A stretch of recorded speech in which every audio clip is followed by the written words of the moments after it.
হায় রে পৃথিবী, মায়ায় ভরা এই পৃথিবী ছেড়ে সবাইকে একদিন চলে যেতে হয় পরপারে। অনেক ত্যাগ প্রতীক্ষা ভালোবাসা সহ অনেক স্মৃতি রেখে চলে যায় পরপারে। তেমনি একটি যশোরের শার্শায় ঘটেছে একটি বিধর একটি পরিবেশ। সড়কে ঝরে গেছে দুটি প্রাণ, চাকরিজীবী দুটি প্রাণ ঝরে গেছে সড়কে।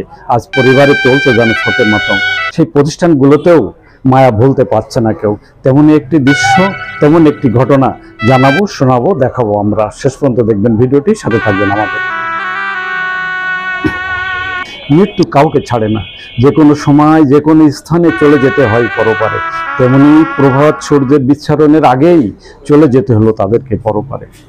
মসজিদে আজান ধ্বনি শুনতেই বাড়ি থেকে রওনা হয় মসজিদে।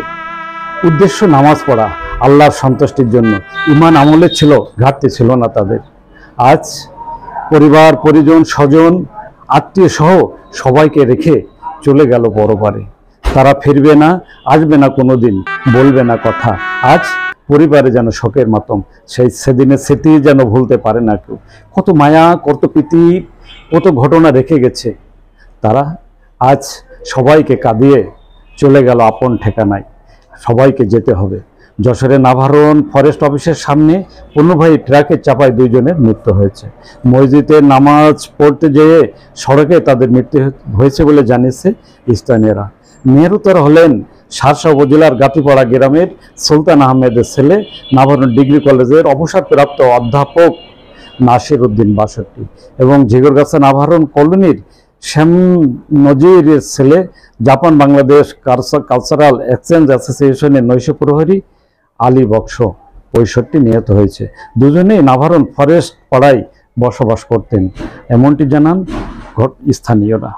ঘটনার সত্যতা নিশ্চিত করে নাভারণ হাইওয়ে থানার সাব ইন্সপেক্টর জয়ন্ত কুমার বসু এবং প্রত্যক্ষদর্শীরা জানান, নাসির উদ্দিন আলী বক্স ভোরে ফজরের নামাজ পড়তে মসজিদে যাচ্ছিলেন।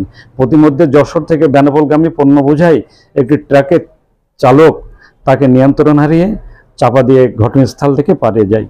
নিয়ন্ত্রণ হারিয়েই ট্রাকটি তাদেরকে চাপা দেয় বলে জানায় স্থানীয়রা। এতে ঘটনাস্থলেই মারা যান তারা।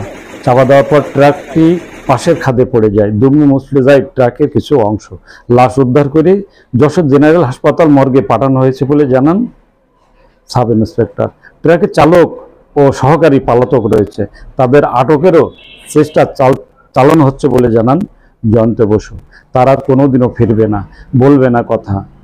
কত স্মৃতি, কত মায়া, কত প্রীতি রেখে তারা চলে গেছে যেন আপন ঠিকানায়। এই দিনটি স্মৃতি হয়ে থাকবে পরিবার স্বজন সহ স্থানীয়দের কাছে। হ্যাঁ ভিউয়ার্স, আমাদের ভিডিওটি সম্পর্কে মতামত জানাবেন, লাইক ও কমেন্টস করে, আর শেয়ার করে অন্যকে দেখার সুযোগ করে দেবেন। আর আমাদের চ্যানেলটিতে যদি নতুন হয়ে থাকেন এখনই করে নেবেন সাবস্ক্রাইব, কারণ সাবস্ক্রাইব করা থাকলে সবার আগে পেয়ে যাবেন আপডেট ও নিত্য নতুন খবর।